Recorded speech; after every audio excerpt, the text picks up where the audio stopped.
Hello everyone. तो आज हम स्टार्ट करने वाले हैं part third of breathing and exchange of gases.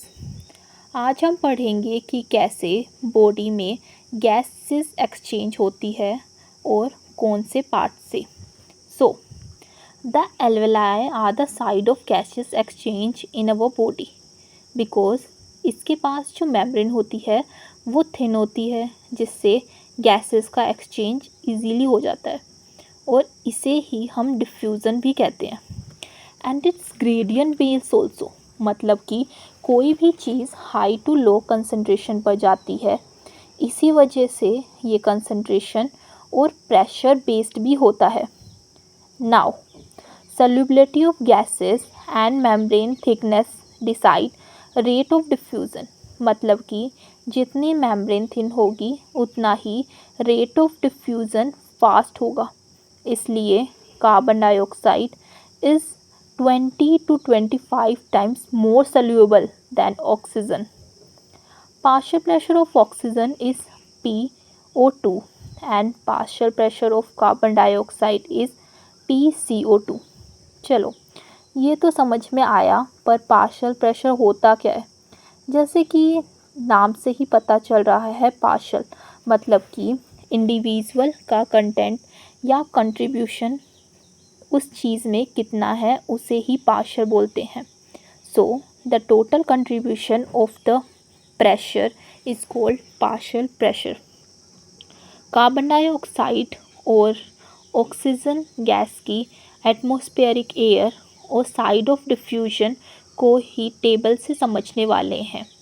इस टेबल में क्लियरली इंडिकेट किया गया है concentration gradient for oxygen and carbon dioxide को।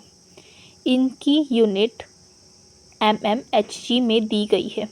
ये टेबल आपको याद करनी है और इसके लिए एक ट्रिक बताती हूँ, दैट इज़ एल्वेलाई डॉट या एल्वेलाई डॉट। एल्वेलाई के डाउन में 40 है, फिर वो 40 चलता जाएगा, जहाँ भी 40 आए वहीं गैसेस का प्रेशर लो होगा, उसके अपोजिट प्रेशर हाई होगा। Now goes to the alveoli. Diffusion membrane या एल्वेलाई की मेम्ब्रेन थिन है, फिर भी इसमें 3 मेजर लेयर होते हैं। Thin squamous epithelium of alveoli, endothelium of alveoli capillaries, basement सबटांस।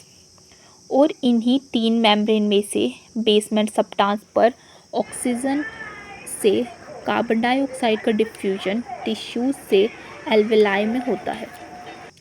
चले, इतना तो हुआ, अब देखते हैं मैकेनिज़्म क्या है। So red area is for oxygenated blood and blue is for deoxygenated blood. और ये नीचे की साइड टिश्यू है जहाँ मेटाबॉलिज्म रिएक्शन होती है और कार्बन डाइऑक्साइड रिलीज़ होती है। Now goes to its mechanism. In alveoli the oxygen is 104 and carbon dioxide is 40, मतलब कि oxygen is more than carbon dioxide in alveoli, but on other hand in atmospheric carbon dioxide is more than oxygen. इसी वजह से atmospheric oxygen alveoli के अंदर आ जाती है, जिससे एल्वेलाई में ऑक्सीजन ज़्यादा हो जाता है और इसी के कारण कार्बन डाइऑक्साइड बाहर चली जाती है।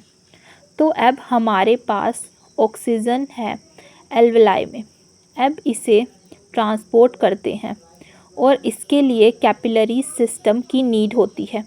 So now oxygenated blood alveoli से निकलकर पल्मोनरी वेन्स में से सिस्टमैटिक आर्टरी के साथ मिलकर टिश्यूज़ के पास पहुंचती है, जहां टिश्यूज़ के पास कार्बन डाइऑक्साइड ज़्यादा होती है, तो ऑक्सीजनेटेड ब्लड टिश्यूज़ से एक्सचेंज कर लेता है और डीऑक्सीजनेटेड ब्लड सिस्टमैटिक वेन्स में छोड़ देता है, जो हार्ट से पल्मोनरी आर्टरी से होकर एल्वेलाई से एक्सचेंज कर लेती है और एल्वेलाई बदले में ऑक्सीजनेटेड ब्लड दे देती है।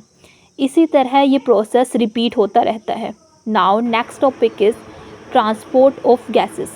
ब्लड एक मीडियम है ऑक्सीजन एंड कार्बन डाइऑक्साइड का।